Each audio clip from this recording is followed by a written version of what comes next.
सुप्रभात हिमाचल तो मौजूद हुए हैं आपके सामने हिमाचल प्रदेश की सुबह की ताज़ा खबरों के साथ। तो आइए शुरू करते हैं बिना समय गवाए हुए नॉन स्टॉप ताज़ा खबरों के सिलसिले को।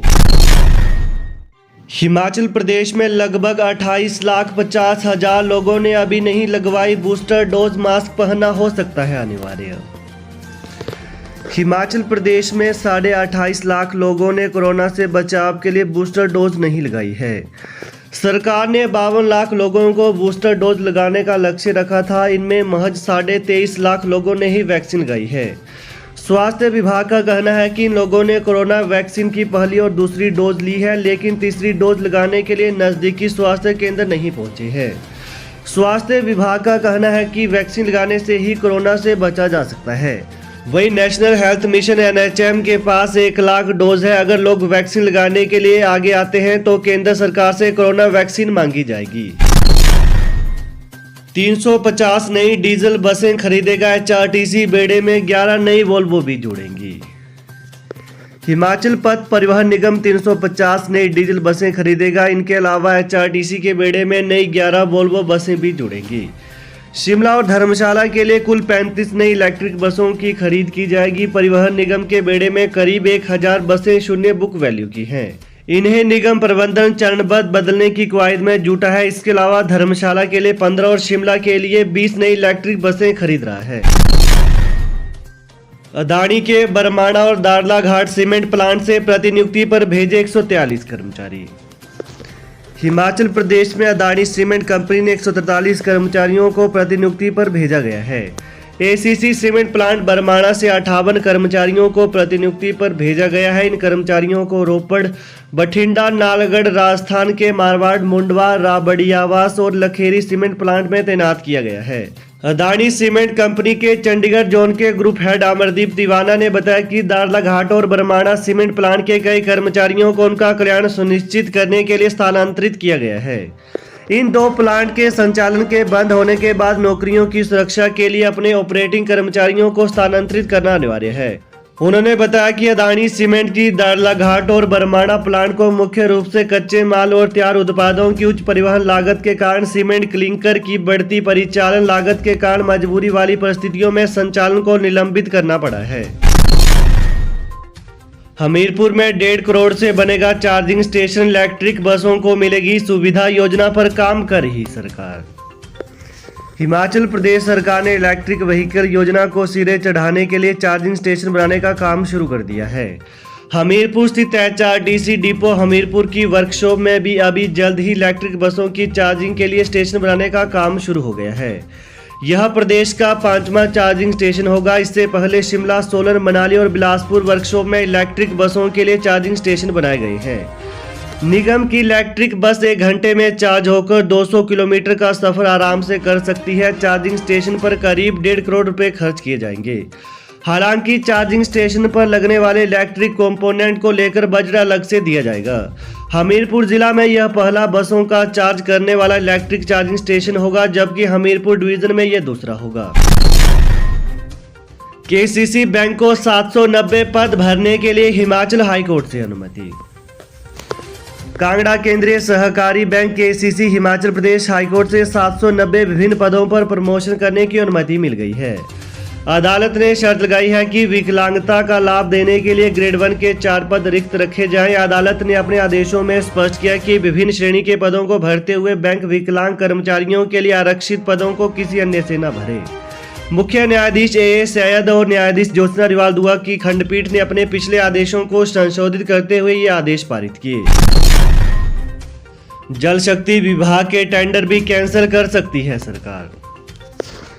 भाजपा शासन में आचार संहिता लगने व मतदान होने के उपरांत भी जल शक्ति विभाग में बड़े पैमाने पर टेंडर लगाए गए थे।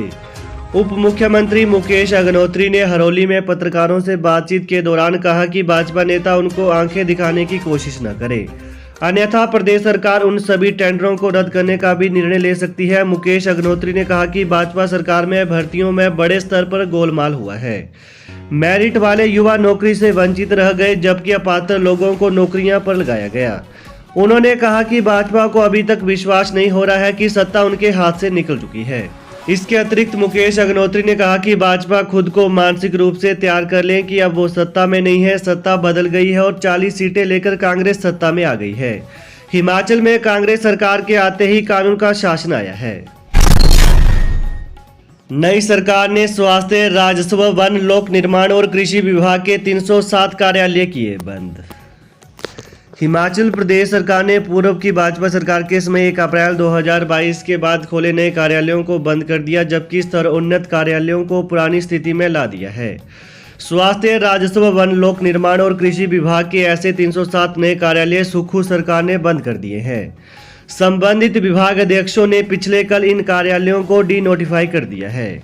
वहीं सरकार ने 179 स्वास्थ्य संस्थान, 79 पटवार सर्किल, 3 तहसील, 20 उप तहसील और 9 कानूनगो सर्किल, लोक निर्माण विभाग के 16 सर्किल डिवीजन, सब डिवीजन बंद किए हैं। 1520 पूर्व सैनिकों को रोजगार देगा सैनिक कल्याण निदेशालय, 23 फरवरी तक होंगे इंटरव्यू।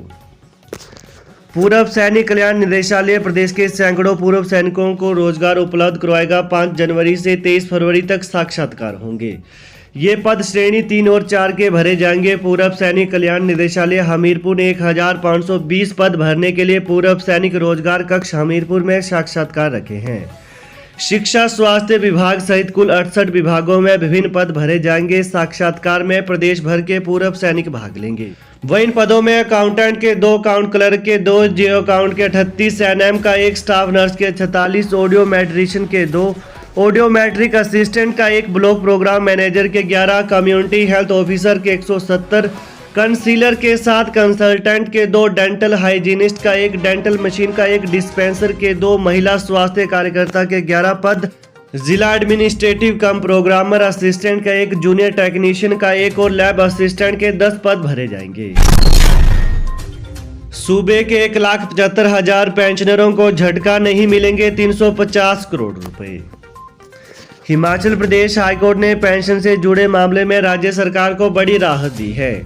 प्रदेश सरकार को अब 1,75,000 पेंशनरों को 350 करोड़ रुपए नहीं देने पड़ेंगे। न्यायाधीश सबीना और न्यायाधीश सुशील कुकरेजा की खंडपीठ ने हाईकोर्ट की एकल पीठ के निर्णय को निरस्त करते हुए यह निर्णय सुनाया है। विधानसभा के शीत सत्र से पहले गठित होगा सुक्खू सरकार का मंत्रिमंडल, 10 विधायक बन सकते हैं मंत्री। हिमाचल प्रदेश विधानसभा के शीत सत्र से पहले सुक्खू सरकार का मंत्रिमंडल गठित हो जाएगा। इस माह के अंत तक 10 विधायकों को मंत्री बनाया जा सकता है। सत्र के दौरान विधानसभा अध्यक्ष और उपाध्यक्ष का चयन किया जाएगा। नई दिल्ली में मुख्यमंत्री सुखविंदर सिंह सुक्खू और पार्टी के प्रदेश प्रभारी राजीव शुक्ला ने नाम भी तय कर दिए हैं। मुख्यमंत्री के कोरोना से स्वस्थ होते ही शिमला लौटने पर राज्यपाल से समय लेकर मंत्रियों की शपथ की तारीख का ऐलान कर दिया जाएगा। उधर धर्मशाला स्थित तपोवन में जनवरी के पहले सप्ताह में विधानसभा का शीत सत्र आयोजित करने की तैयारी है। इसको लेकर विधानसभा सचिवालय ने मंथन करना शुरू कर दिया है। सरकार से सत्र के आयोजन की मंजूरी मिलते ही राज्यपाल राजेंद्र विश्वनाथ आर्लेकर से समय मांगा जाएगा।